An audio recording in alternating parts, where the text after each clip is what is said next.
senatorial district. I serve also, amongst a number of roles, as chair of the Democratic Senate Appropriations Committee, but I also serve on the board of the Pennsylvania Commission for Crime and Delinquency, to talk about good news today. That's why we're here, to talk about some good news and some good opportunities for folks to access so that we can, from the state level, do everything that we can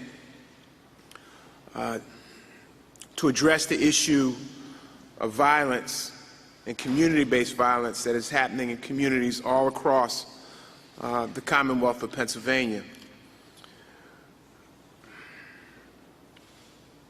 Statewide, the city of York homicide rate is higher than in Philadelphia or Pittsburgh. York had its most violent quarter on record from January to March of 2021. Cumberland County saw its homicide rate double in 2020. Erie saw an 80% increase in shootings in the first 6 months of 2021. Gun homicides were up 60%. The number of stolen firearms recovered nearly doubled in Erie, Pennsylvania.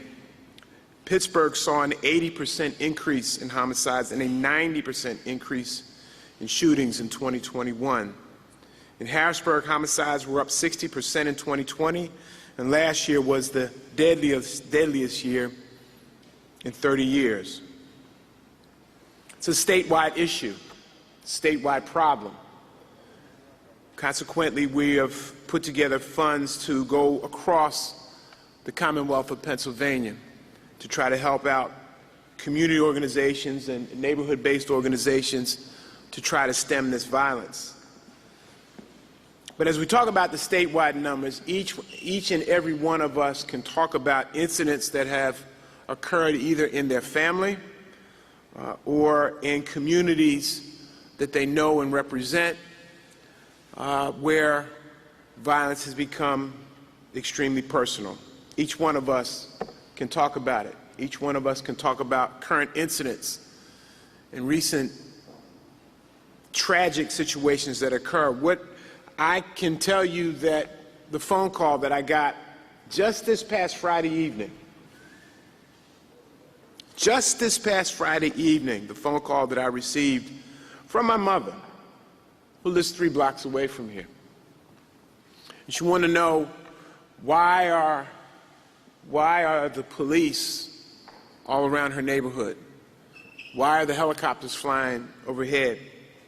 Why are there so much activity going on in this community? This was Friday night at about 9 o'clock, and of course we find out later on the news that at the football game between West Philadelphia High School and I believe Central High School, there was a shooting.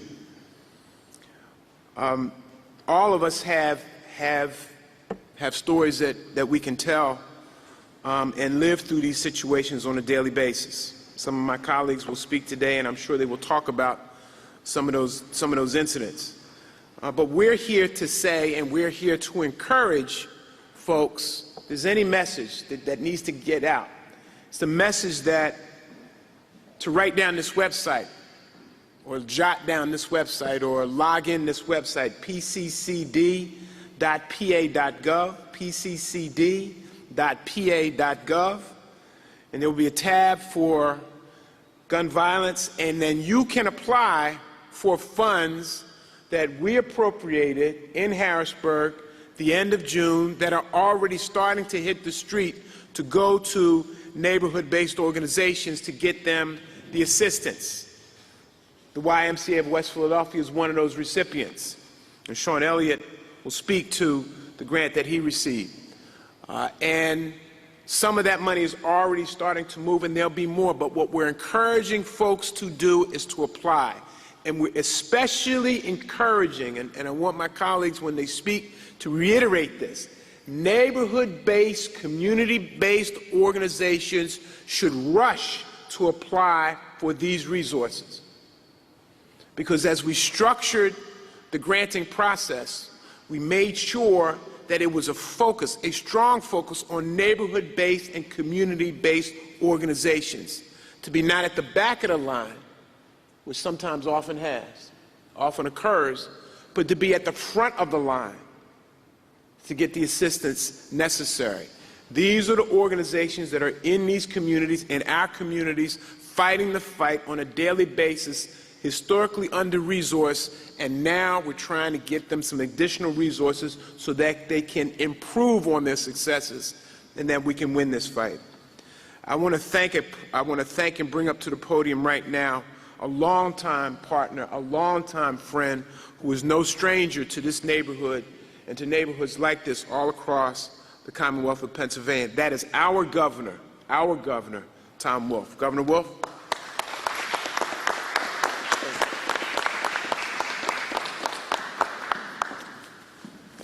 So thank you, Senator Hughes, for that introduction, and thank you, everybody, for being here. We have Rep. Brown, Rep. Kenyatta, Senator Williams, Senator Street, Chairman Bullock, Sean Elliott. Now you have two others here. So Wayne Krug and Justin. Justin is our new executive director here at West Philadelphia, and Wayne is our executive director on North Broad Street. Great to have you here. Thank you very much for being here. And again, thank you, Senator Hughes, for that introduction.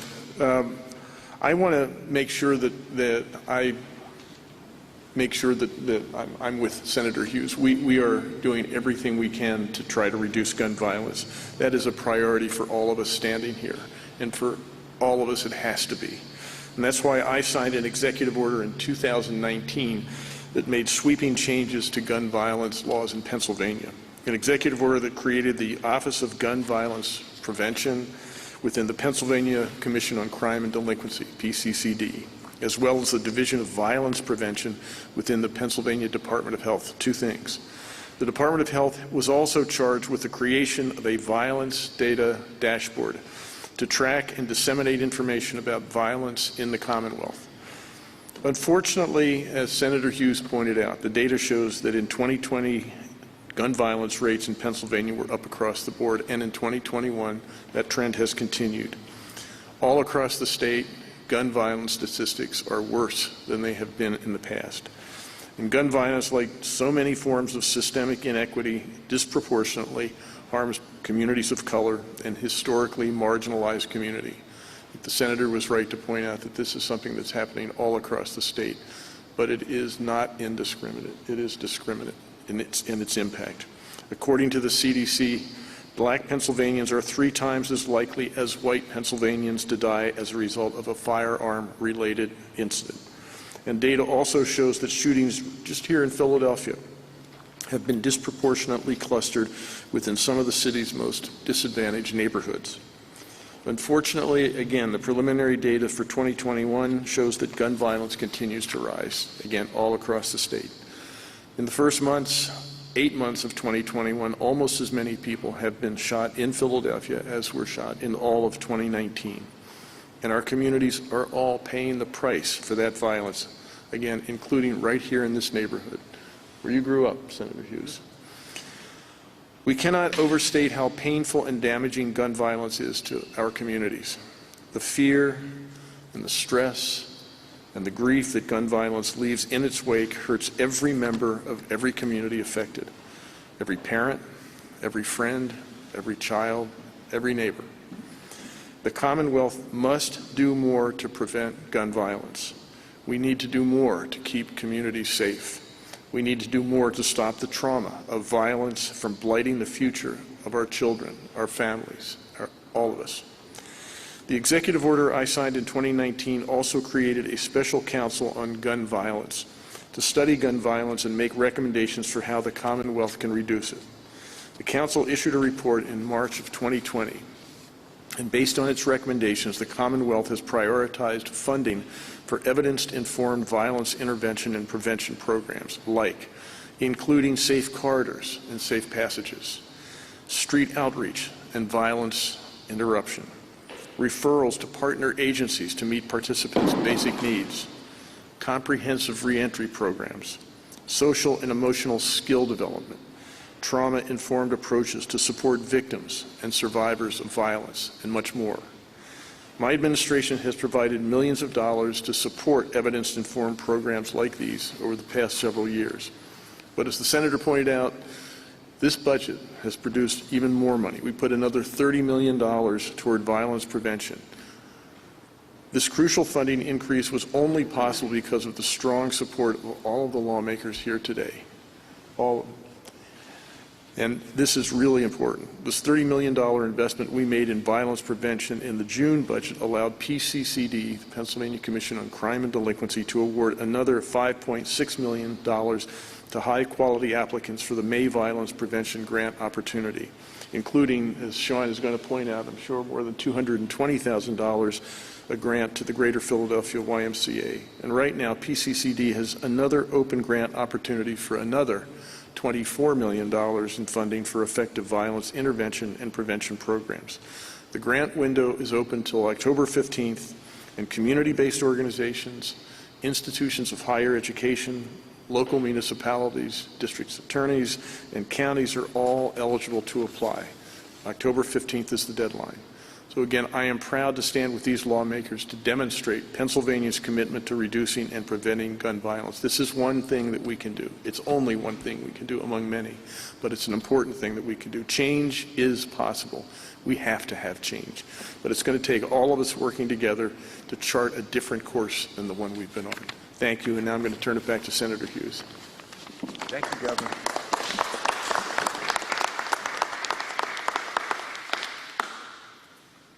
Thank you, Governor. And again, the message is that there is money available, and neighborhood-based organizations, community-based organizations should be in the business of aggressively applying for these resources. Some of the just announced recipients are here with us today. The Blackwell Cultural Alliance is here. They were a previous recipient.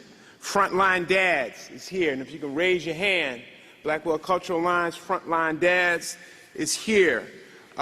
Community of Compassion, CDC, is right there. And we're going to call off some more of these recipients because we want to continue to further the message of neighborhood community-based organizations make an application, applying, and that they can and have been and will be responded to, and making sure that those applications reach the appropriate quality, they will get funded. If I would like to bring now someone who has been a champion in this area for many, many years, fighting this fight to reduce violence in our communities, State Representative Donna Bullock, who's also the chair of the Pennsylvania Legislative Black Caucus. Chair Bullock.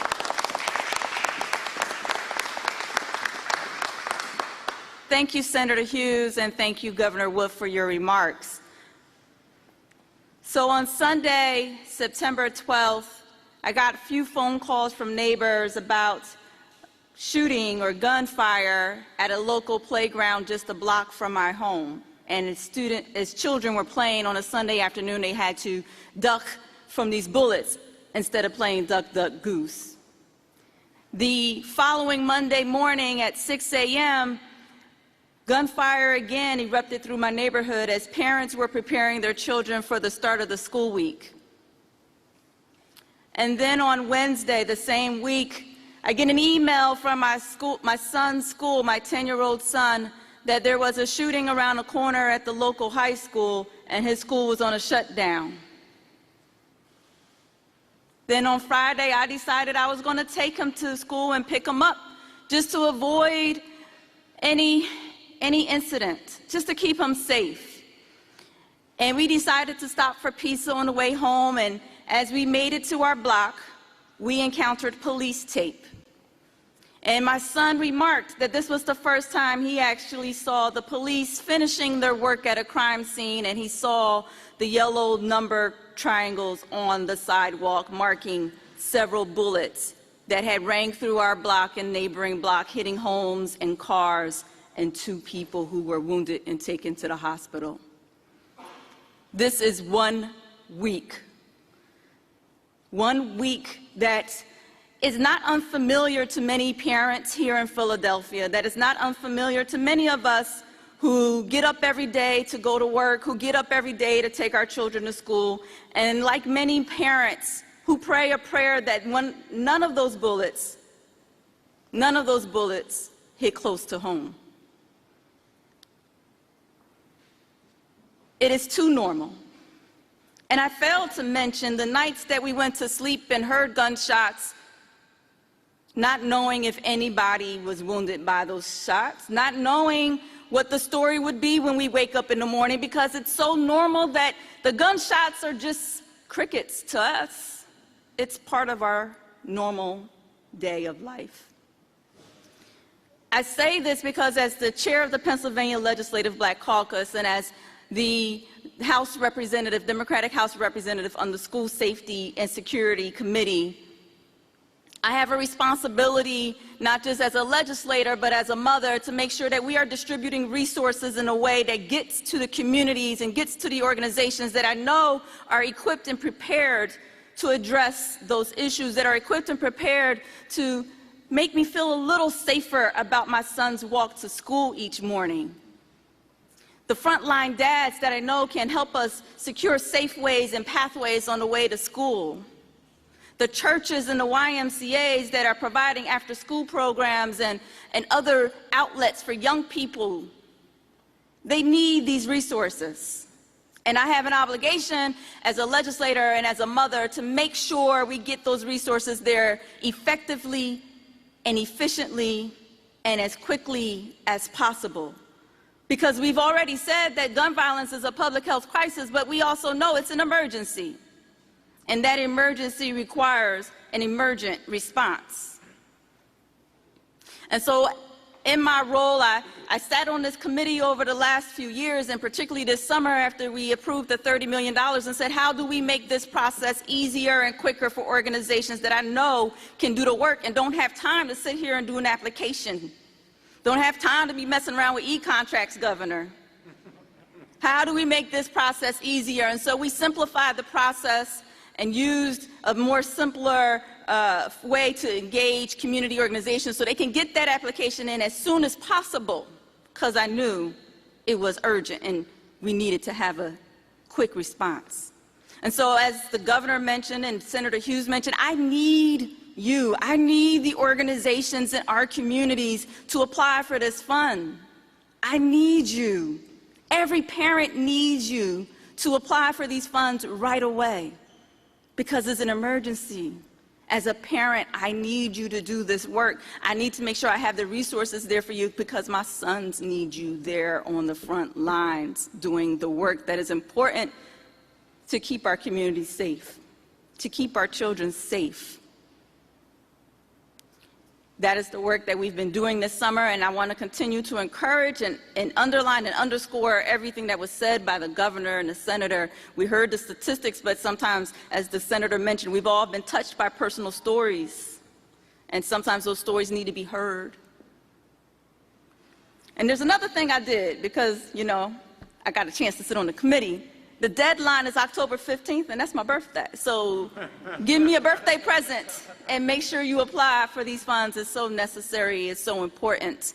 And while this is good news, Senator, it is good news for a bad situation.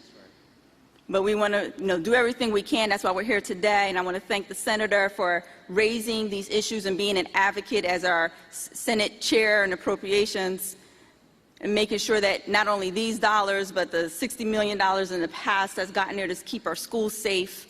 And we'll continue to put the resources in the communities, in our schools, so that we can provide the kind of programs we know will address the root causes of gun violence. But we also need to do something else, Senator. We need to encourage our colleagues to spend the money. Spend the money, Governor. Billions with a B. Billions of federal dollars that came into our Commonwealth and is sitting in a so-called rainy day fund while it is raining bullets in our community. We need to spend those dollars on education, on job training and resources, and all of the other programs and support services that our communities need to get out of this crisis as well as the pandemic. Thank you again, Governor. Thank you, Senator, and my colleagues for being here.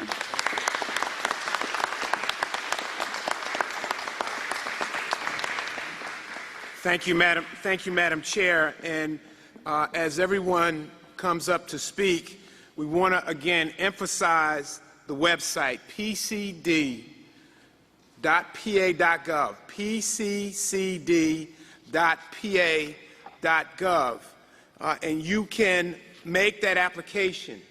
We're encouraging groups like some of our previous recipients who just got awarded, I believe it was last week, Chair Bullock, the 100 Black Men of Philadelphia were successfully applied. Caring People Alliance successfully applied. The Anti-Violence Partnership of Philadelphia successfully applied. EMIR, Every Murder is Real, Healing Center, applied. And we'll call off more to make sure that we understand that these neighborhood organizations got into this fight for these resources and successfully applied and were awarded. We want to make sure people apply. pccd.pa.gov. One of the successful applicants/recipients is the Greater Philadelphia YMCA. The CEO, Sean Elliott, we're in a basketball court. We all know a Sean Elliott that played in the NBA. He ain't this one, all right? He ain't this one. But he got the money, so come on up, Sean. All right?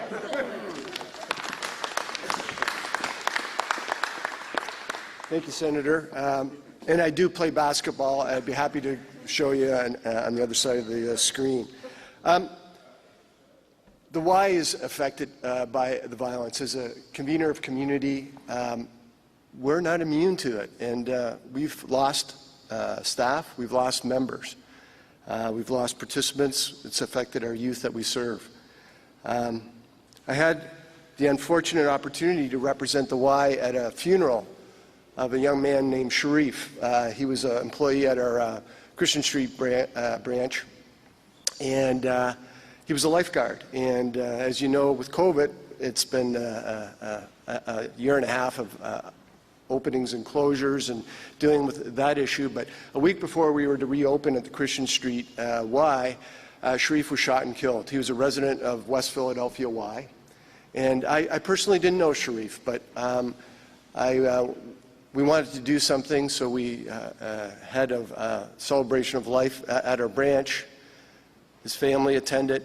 I was able to sit down and meet with some of our young staff, I think 20-somethings or late teens. And as I didn't know Sharif well, I just started to ask a bunch of questions, and slowly young staff started to talk and talked about what it meant to be a young person in Philadelphia and what the challenges were. And one young man spoke to me. He was also an employee of our Christian Street, also lived in West Philadelphia, said he really liked being at the Y. He felt safe when he came to work and he felt he had a purpose. But when he went home, there wasn't a lot for him to do, and it was dangerous. And he explained why. But then he said the words that still echo around in my mind when I think about what we do at the Y. He said, "We don't have anything to look forward to." A young man aged 20 should have everything to look forward to. And he had nothing to look forward to. Our job as a community is to give people hope, a sense of purpose, a sense of belonging, a place to hang out, to grow, to learn about yourself, to be everything that you can possibly be, and open up a world of opportunities. We don't do enough of that. This is a complex problem, and you've heard all the statistics that are alarming, frightening, worrisome. It keeps people up at night every day. But the solutions are long-term. It's like raising a child. You don't ask a child to be suddenly responsible at the age of majority by flicking a switch and saying, "Go forth." It takes a lifetime of learning. And so, as a community, we need to provide those opportunities. And as a community-based organization, along with the other ones that are able to apply for these funds, this is really, really important stuff. Without resources, it's not possible, but without a willingness of the community to work together, it's also not possible. So first I want to express my gratitude to the governor and senators, and all the people that helped us with the grants, people like Councilman Kenyatta Johnson, Representative Malcolm Kenyatta, Administrative Judge Margaret Teresa Murphy, and the Dr. Rachel Myers from CHOP, who vouched for us that this program would work. What we hope to do and will do is allow young people to come and participate in programs. But we're going to do that in partnership with a number of organizations. So we're working with Children's Hospital of Pennsylvania. And by the way, Peter Goldman, who is from CHOP, is here. He's also a board member of the Greater Philadelphia Y. They're going to help us with monitoring and measuring the impact of what we do. The Philadelphia Juvenile Justice Services Center will offer expertise on individual and group counseling to us and conflict resolution and life skills as part of the programming. Temple Hospital Safety Net will aid with gun safety education and understanding of firearm injury. Christian Street is going to be our first site, then West and then North Philly. The South of South Neighborhood Association is going to be helping us. And the Philadelphia Police Department Community Relations Unit is an important partner to share data and strategies to mitigate gun violence. So we will improve the local capacity to coordinate and access public and private resources. We will have programs that will foster positive youth development. We will measure what we do to make sure we can do the very best for our young people. And most importantly, we can be a beacon of hope for the community, along with all the other community organizations, to give chance to kids for positive things to do, a sense of belonging, a sense of hope, and hopefully end this gun violence that is a scourge of our community. So thank you all for being here. Thank you to all the people behind me that made this possible. We're grateful, and we'll do a great job for you. Thank you.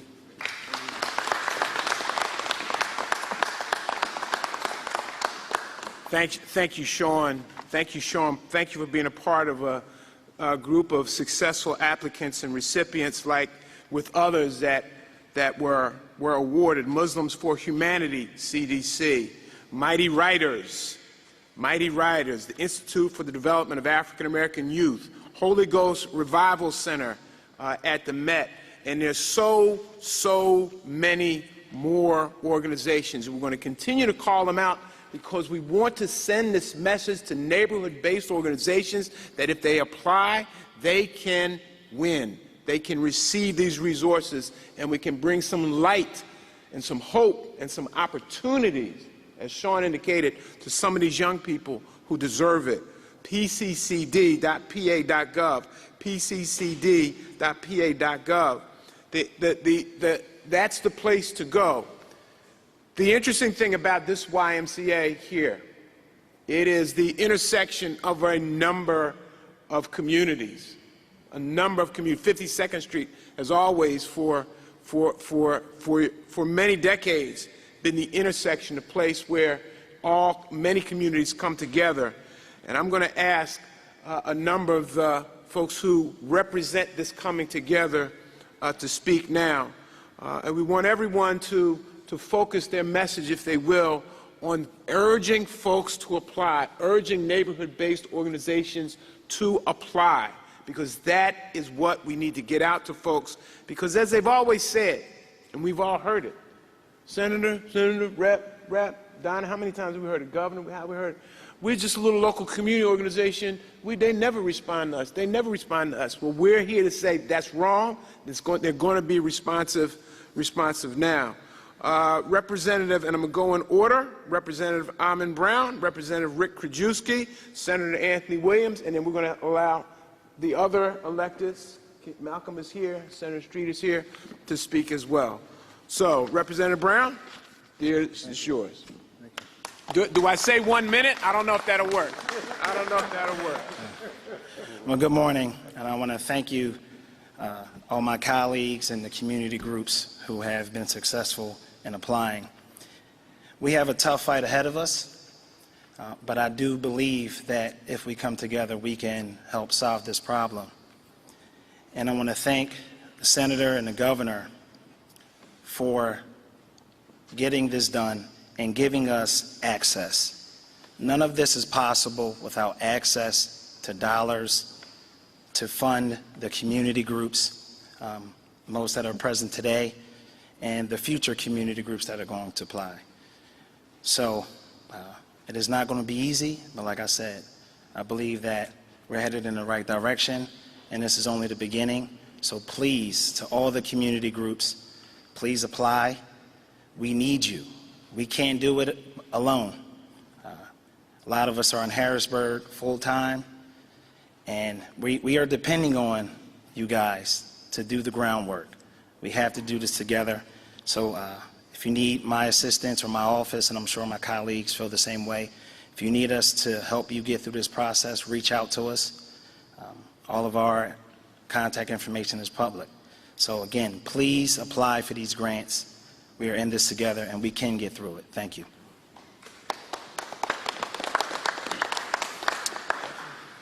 I want to thank the Governor and the Senator for bringing us today here at the Greater Philadelphia Y.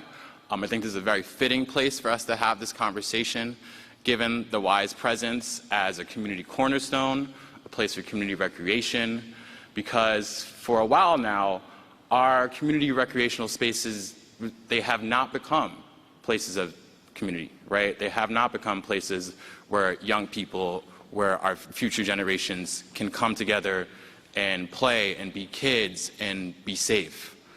Just last week, a few blocks from here on 48th and Spruce, there was a drive-by shooting where 2 teenagers were wounded during a football game, right? We are in an urgent moment. We are in a state of emergency, and it's going to require community to solve that emergency, right? It starts with community. It starts with familiar faces. I see a lot of familiar faces in this room right now. And so I'm very grateful for the team that brought $30 million to have community be at the forefront of addressing anti-violence, right? Of addressing how to conflict mediate, how to be first responders, how to be the people that are intervening so that we can actually change the way that our communities relate to one another, so that we can reclaim the safety of places like the Y, like our recreation centers, like our parks, all these spaces where young people deserve to be free, they deserve to be safe, they deserve to have fun. But the thing is, it's going to take more than just community, right? I'd stress everyone here to apply, pccd.gov.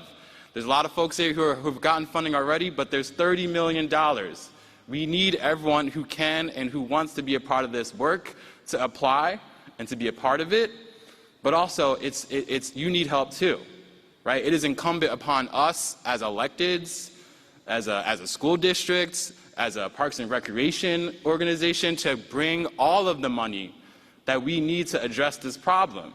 And Chairwoman Bullock just referenced that there are billions of dollars that are just sitting in a rainy day fund that could be used to put more money into the community fund, that could put more money into our school district, into our infrastructure, into our Parks and Recs department. But instead, we just came back from session where we were debating whether or not children should wear masks in school. That's the kind of priorities that our legislature is trying to set. So everyone here needs to apply for this money. We have $30 million to really start this work and to really be the change makers and the interveners when it comes to these kind of community violence, community disputes that we're dealing with. But also, it is incumbent upon us as electeds, as people that are representing you, to continue to raise the alarm and make sure that all of the money that we have that has been earmarked for this purpose, for this emergency, for this rescue plan, is actually spent to address this emergency. So thank you. Please apply for the money. We're going to keep doing what we can to bring you more. And I'm going to pass it to my colleague, Representative Kenyatta. Oh, sorry, to the Senator. New and improved. It's all right. It's all right. One, let us again thank the Governor for not dropping the ball on this issue. I don't know how many weeks ago we came here as a group and made it clear that the state had a responsibility to respond to these tragedies which are occurring across the Commonwealth of Pennsylvania. He not only made it a priority, but he actually executed upon it. I also want to thank my colleagues who are here with us today, all of us together pushed in this budget conversation the desire and need and demand that our community organizations get funded in ways that they have never historically been funded. Senator Hughes, I want to thank you because he's chairman of the Appropriations Committee. So when we yell and scream, he actually has to go in the room and negotiate with some people. And they don't all look like us. They don't all come from communities like us. And they don't all think like us. And by the way, sometimes they don't care about us. So, Senator Hughes, we want to thank you as well. Give me the thing again where you want me to tell people. Yeah, the website. There you go. So don't forget, it is pccd.pa.gov. Now understand something. All of us who have websites and platforms, we're going to push that out. So we ask you to do that. If you don't do that and you're old-fashioned, just call our offices and we'll be happy to respond. I'm not going to go through the litany of pain that some of my friends have gone through in terms of things that have happened. What I'm going to do is make sure that we don't forget this is box number 1, the money for the community. But understand there are other boxes to be checked off. Police have to be retrained in these dynamic situations. When we spend the $30 million, next year there will be another budget debate. We have to prove that we actually made improvements. So we have to create a mechanism this year that allows us to measure the consequence and the productivity of what we're doing this year. I will say gratefully that University of Penn, Drexel, certainly some of the folks in the governor's office are a part of this process to begin to create that mechanism so that when we have the argument in next year's budget, we can say with clarity that we are doing the right thing by spending the taxpayers' money and producing folks who will be a part of our society. And lastly, I will say this. For all the things we're going to do, when we put a man on the moon, which people said we couldn't do, it was a national conversation.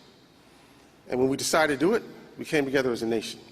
This is not a Philadelphia problem. It's not a York problem. It's not a Harrisburg problem. This is not Pennsylvania. It's a national problem.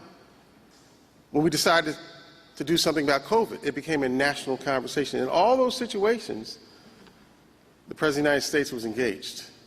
Now, I've been beating on this drum for a long time. Gov, I'm not going to stop beating on this drum. We have to have a conversation with the President of the United States that engages us nationally on this crisis. If our words have to match our actions, that means that if the value of life is equitable and equal, regardless of what you look like, your gender, and who you are in America, then this problem is a national problem. It kills more people than probably heart attacks kill in a year. If we are going to be consistent with the fact that we are elected to something and raise it to a certain level, then it requires the president to engage us in a national conversation.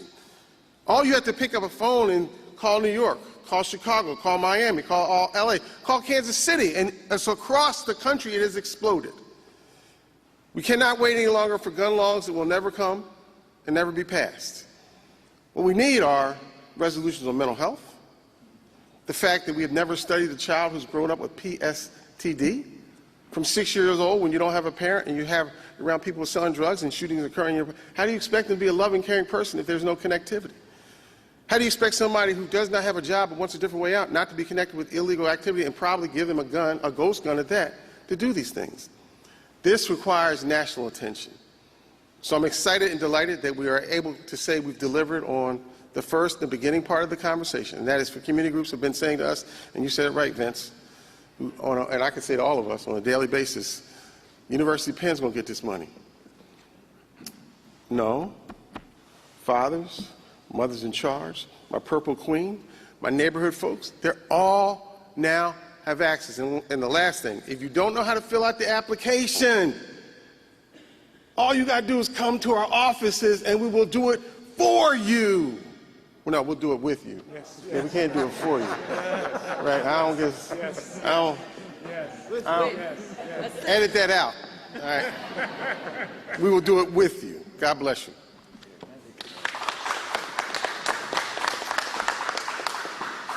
Good morning, and I want to just, everything that's been said is absolutely right, and it's good to have a governor and to have colleagues who care about this issue. And I want to be very, very clear. My colleagues, we're talking about this issue when there ain't no cameras. We're talking about this issue.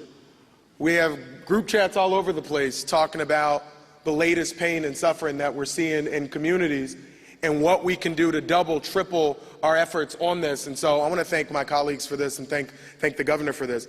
But I also want to say, these organizations that you see here today, BCA was already doing stuff in the community. These CDCs were already embedded in the community. Frontline Dads was already standing in the gap. Caring People's Alliance was already stepping up. And while I love being at any YMCA, North Philly YMCA, I work with them all the time. They're right across the street from my office. They have always been providing a safe haven. So these organizations have been doing the work, whether there was $30 million or not.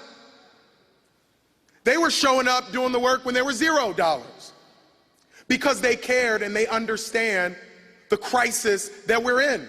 And this ain't new crisis, this old crisis. It's the same crisis. And what I want to say, and the value of this is, I know that you're going to do this work no matter what. But if you go to pccd.pa.gov, imagine the work that you can do when you have some resources actually behind it in a significant way. Imagine the way we can scale up some of the good things that are being done. And that's really what this money is about. These ain't new organizations. These are organizations that are getting a new infusion of money when they apply to scale up the good work that they're already doing. So I want to say thank you for doing this work, for doing it every day, for doing it when nobody's paying attention, for doing it when it's not easy, for showing up to the funerals that press don't cover, for sitting with families when nobody's there to Facebook Live it. You all are doing that work every single day, and so I want to say thank you for doing that. And now here are some resources to help you continue to do that work. But imagine if we didn't just have $7.5 billion sitting in the bank somewhere. Imagine if we're actually using those resources to expand these programs even further. Imagine if Frontline Dads could hire a bunch of people to help the work that they're doing. Imagine if Mothers in Charge could create a broader pipeline of people to come in and do the mental health work that they're doing. Because I want to be very clear, we talk a lot about the gun homicides that we see, and those are awful. But I served on the governor's suicide prevention task force, and we also need to talk about the fact that we have so many people, the highest bucket of whom are babies, kids from 10 to 14, who were dying from suicide with firearms. Think about that. Babies 10 to 14, largest group of young people dying by suicide at the hands of a firearm. And so this money, these resources also have to go to the critical work of putting those mental health supports. We need to embed them in our schools. I have a bill called Phillips Law that I'd love for them to pass so you would sign, Governor. We need to embed these within our community anchor institutions. We need to embed these everywhere to make sure all of our young people know that there is a future for you, that there is some hope, and that there is a loving, caring adult who cares about you and your growth and development. And so go to pccd.pa.gov, apply for this money, and I want to thank you all for doing it, whether you had the money or not.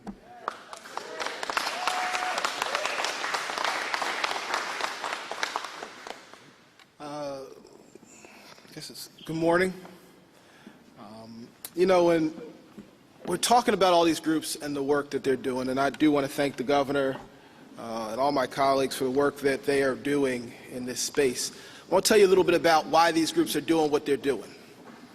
We talk about Mothers in Charge. Dr. Dorothy Johnson Spite is motivated to do this work because she lost her son. And so this is incredibly real to her. Shantae Love from Every Murder is Real does this work because she lost a family member. She had to bury a loved one. Bilal Qayyum, Father's Day Rally Committee, unendingly committed to this work because he has buried loved ones. And I could continue as these groups go on. And so many of us have sat there. We understand that they talk to people, they counsel people. It is real for them. Representative Bullock and I have shared a staff person who was on her staff, on my staff, who had to bury a daughter because of violence.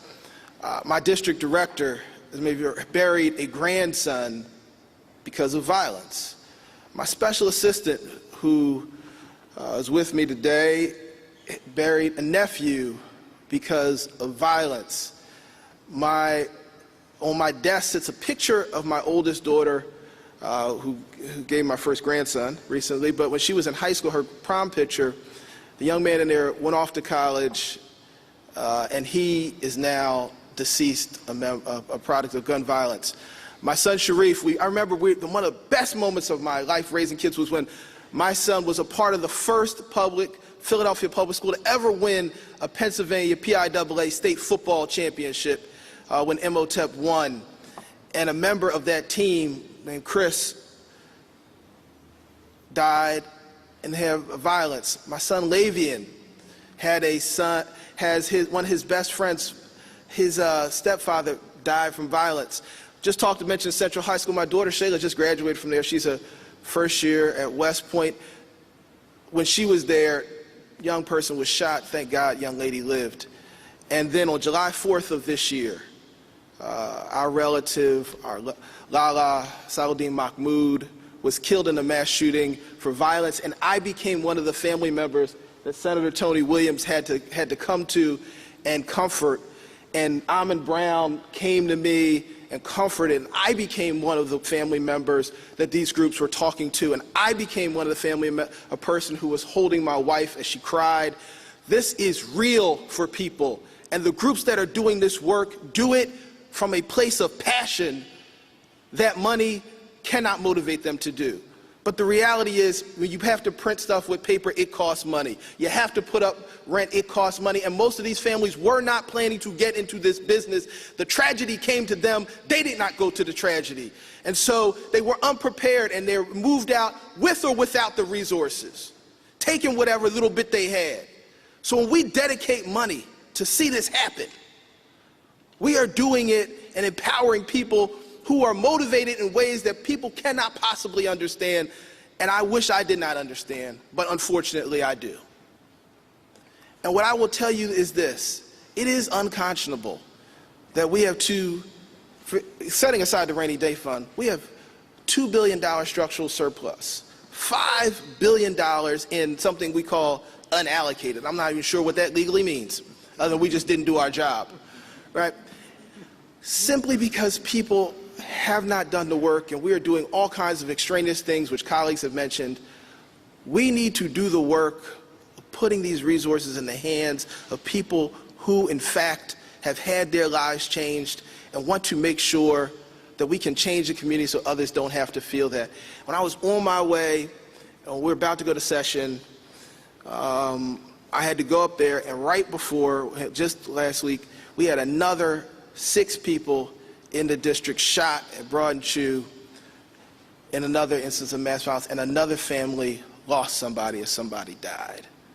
This is real. These groups are serious. They are committed if we do nothing, but if we give them the resources that they need, it can and will make a difference. So I want to thank the governor, Senator Hughes, Senator Williams, all my colleagues, Chairwoman Bullock, for the work that they're doing and the work that we do at day, seen and unseen. I want to thank the groups that stand there and, yes, apply for the money at pccdpa.gov for that money. But to my colleagues, whether Republicans, Democrats, black, white, urban, rural, whether you're from the west, east, north, or south, we have to do better.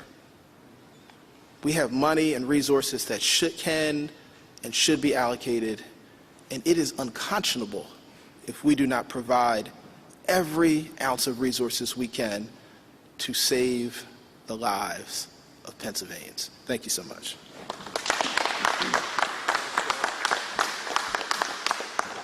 You've heard from our colleagues, and I want to thank all of them. You've heard from the Y. They've referenced numerous organizations that are neighborhood-based, community-based, that historically, structurally don't get access but have gotten access. Again, we will repeat that website because Michael Deary, my staff member, who's been hammering me about this, thank you, Michael, who staffs me on PCCD. Y'all should give him a round of applause. He knows PCCD.gov. pccd.pa.gov is the website to apply to. October 15th is the next deadline. Awards will be made December 15th. October 15th, yes, in honor of Representative Bullock's birthday. But awards will be made December 15th, as the governor will tell you, sometimes, and all of us will tell you, moving dollars that quickly is not something that Pennsylvania does well, but we're doing it well in this space, all right? And most governments don't move quickly, but we're moving quickly to get these resources in the street. Finally, last point. There are unallocated dollars in Harrisburg. There are high numbers. There are high levels in the billions. And all of us know the crisis that exists in all of our communities, and all of us want those dollars released. We want those dollars freed up to go into our communities across Pennsylvania, to create jobs, to stop violence, to expand healthcare opportunities, to deal with problems that were designated by the federal government when they sent the dollars to Pennsylvania to be spent, not to be sitting around, not to be sitting around. So those recipients, you have a broader mission as well. You have a mission and responsibility to be advocates for more. When we talk about more, what we're talking about is something very simple, and I'll wind up here. We're talking about breathing resources into our communities, but we're talking about breathing life into our communities, breathing hope into our communities, breathing opportunities into our communities, and they damn sure deserve it. This is what the money was designed for. We structured it to get out there, and they need it, and when they get it, they deliver. Talk to the ones that are here. They deliver. They win. We want to help them win. pccd.pa.gov, pccd.pa.gov. That's the website. We'll now do our best to answer any questions that you may have. Senator and Governor, you both mentioned that this is a statewide issue. You kind of just hit on it. How far can this $30 million go? And what is the long game in terms of getting these resources to these organizations, and how much money are you prepared to spend to rid these communities of the violence that they're experiencing? Well, I'll start, and then, Governor, you can find out. We've advocated in the budget negotiation process in May and June for hundreds of millions of dollars to be spent in this space. The number that was achieved here in this particular category is $30 million, all right? This is brand new money, never spent in this space before, so that's a win. We need more, and I think that I will say this, and I'll turn it over to the governor.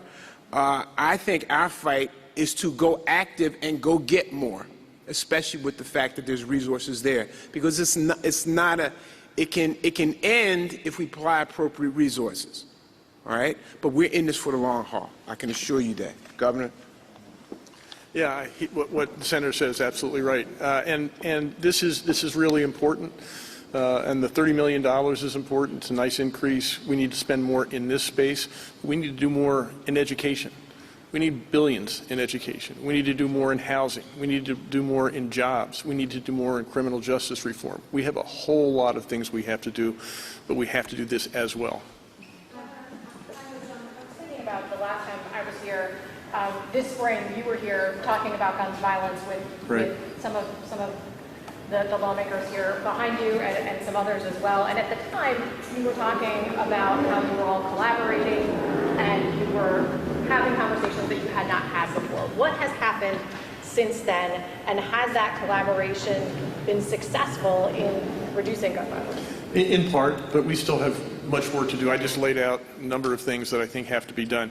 This $30 million came in part from that conversation. I'm working to try to broaden the conversation, as Senator Williams talked about, to a national level. I have not been entirely successful there yet. The president has made Philadelphia one of the the cities to study when it comes to gun violence, but we need to do more. So I think we're making some progress. We're a little bit better than we were when I was last here, but we still have a lot of work to do, and there is no denying that. Can you just speak to, since these are taxpayer dollars, what is going to happen as far as check and balance for the money in the funds being used appropriately? Is there a check and balance system set up, and what does that process look like? Yeah, I think, again, a number of people have talked about that. We want to see results. So it's one thing to say that we're doing a study, which I mentioned we have done. It's another thing to make sure that we're providing money, making money available for community-based organizations to do things. But we want to see a reduction in gun violence. We want to see, and again, the Pennsylvania Commission on Crime and Delinquency has the ability to look at how much progress we're making, but they're going to monitor the progress of this. This is taxpayer money. We do expect results. This is not just feel-good money. We really want this problem to be addressed and solved. Do the groups actually have to provide maybe paperwork about? Do you want to speak to Senator? Sorry, Senator Hughes behind you nodding. No. Well, it's real simple. It's administered and oversighted by the Pennsylvania Commission on Crime and Delinquency. So they have a rigorous set of protocols that they review when applicants come in. Not everyone is going to receive an award. You got to go through a scoring mechanism and all of that. Some of that is public, and so that's where the oversight is going to occur. Our job is to fight for the resources because there's competition for the resources. The other piece is where it goes to. PCCD is a long-standing organization in Harrisburg, been around for decades, administering resources around issues of crime and violence intervention. They will have the oversight. All four caucuses are represented on the PCCD's board. The chair of PCCD's board is the former police commissioner for the city of Philadelphia. Significant staff, so it will be significant oversight there. Absolutely.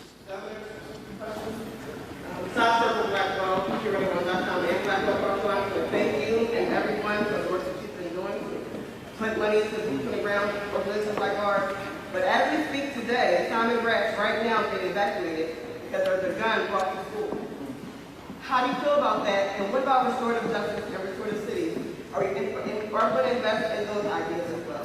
Yeah, first of all, I mean, it's awful. It's terrible that happens anywhere in the Commonwealth of Pennsylvania, and it's what we're talking about. This is part of a broader effort. This is just part of that effort. Restorative justice, again, major investment in equity in our education system, in housing, in our food supply, in jobs, in all the things we need to do. This is $30 million. This is a small part, but it's necessary that we have a sense of what we need to do. This is going to be really important, but it's not enough. And absent the other things that we need to do, we're just going to be able to do nothing more than shrug our shoulders. I'm really sorry. Yeah. I'm really sad about this. I just wanted to add. In terms of what you're saying about justice reinvestment, it's incredibly important. Since we've been working with the Wolf administration, we have done Justice JRI 1, which took money, savings that we found from criminal justice reforms, and shifted it towards programs that were restorative justice programs. There was a JRI 2, and we are in discussions about a JRI 3. So that is contemplated. That'll be one of the things that we'll try and put together, and then hopefully the governor's team and Senator Hughes will be able to get that into next year's budget. But we have talked about a JRI. We've done a JRI 1 and 2. Certainly there's more that needs to be done in that space. One of the linchpins of one of the most significant things was the shift when the closing of the Pittsburgh State Correctional Institution under the Wolf administration, we all voted for that, and shifting that money towards both restorative justice programs and the education. It was a $90 million structural savings in that process. I have a question. I stand for men of murder, son. But I need to know how much of this money is going to be appropriated towards recreation centers.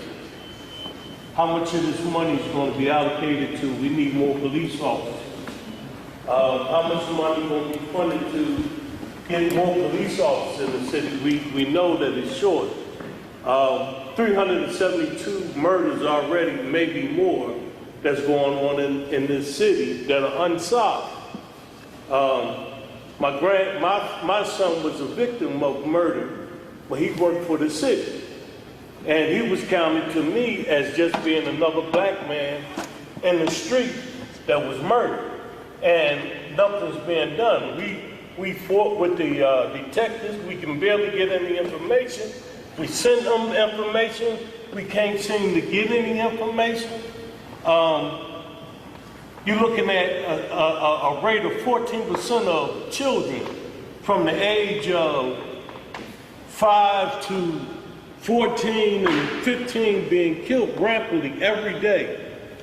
And I can say firsthand because my grandson was also shot at 6 years old, okay? Right there on Baltimore Avenue. And my son was bringing him back from a football game, from football, okay? But how's it that it seemed to me on certain incidents, if there's somebody in the city that's important, okay, that they can find a murder within 2 days, but they can't solve murders that's been going on for years. And from my understanding, and the TV show, and everybody show it every day, these satellites, I mean, can pinpoint a person from downtown to 52nd and Girard, but you can't pinpoint a car that was seen on the area, and none of these cameras work. And even when you give the police officers and detectives the information, they don't even follow it up. So, you know, we talk about organizations spending money, but we need equipment for kids in the center. Let me just, first of all, I'm sorry for what you've gone through, and you're absolutely right. And I think that's what everybody saw. The $30 million here is money for community-based organizations that are looking at the issue of gun violence. In addition to that, we need to spend and invest the money that we have in Harrisburg, in Pennsylvania, to do the things and address the issues that you're talking about. We have got to get to a point where we are doing the right thing by our kids, by our families, by our communities when it comes to education, policing, the criminal justice system, everything you're talking about. And that is going to take more than $30 million, and that is absolutely right. And I am with everybody here that we can do better. We need to convince our colleagues in Harrisburg that if communities like the one you're talking about exist, that's not good for anybody. That's not good for the folks in Tioga County. That's not good for anybody in Erie. It's not good for the folks here in Philadelphia. And we've got to make the investment and stand up and do those things. All we're talking about here is the $30 million, and it's just part of a start. But you are absolutely right. I think. Yeah, I just want to say, brother, I do understand. Unfortunately, I feel it, and I wish, on a personal level, that it was as simple as just because you got the title, they can automatically find what happened. But unfortunately, I can testify to you it's not quite that simple, because I do have a little bit of a title. I'm standing up here, and there was no magic simple resolution to our situation. Unfortunately, as a lawyer, I understand a little bit that they can't always share all the information we'd like to have as family members. I had to explain that to my family members. That doesn't mean that work isn't being done, but sometimes investigations can be tainted if they share all that. That was a hard thing for me to explain to to Lala's mom. That was hard for Monty. It was hard for me to explain to April, my wife. But it is a part of our justice system that they can't tell us everything. So they'll tell us some things. You are 100% right. There's a whole other conversation we need to have about law enforcement and investigations. But I do want you to understand it's not as simple as if you have a title and wave the magic wand. I'm not expecting. We got to finish up, bro. So let me just say this. All of us will be available for personal conversations, all right, afterwards, for anyone here in the room and for any members of the press. But we're about 15, 20 minutes past the timeline. Please again, pccd.org. pccd.pa.gov. Beth, you telling me what? Okay. Okay, one. No, Beth, We have okay. an hour.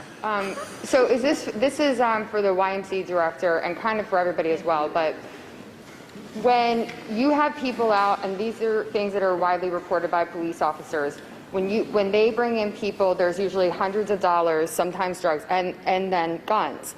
How do you attract those people to the neighborhood organizations, for them to come into the neighborhood organizations to kind of say no to a certain, I want to say, activity that they want to be a part of? You want him? You want? Whoever wants to, but I was just saying because he's part of a neighborhood organization. So it's not easy. We have to build some trust. So with our youth programs, we use people as mentors, but also as referral agents. So we work with other community organizations, but we also work with our members to provide a place where they want to come. Just because you open up a sign or open up a program doesn't mean they're going to walk through the door. So it takes a lot of work, a lot of being present and accepting them on their own terms while maintaining the safety of everybody else. So it's hard work, and any of these organizations will tell you that. But it's important work. And you had also asked the question about, accountability around this. I can assure you, all our funds and we receive, everybody takes a really close eye on all that. So every penny is well spent, but it takes a lot of people to be present, and a lot of credibility, a lot of referrals, and credibility in the community, so people will come through the doors. All right. Thank you all very much. All of us are available individually for personal conversations. Thank you.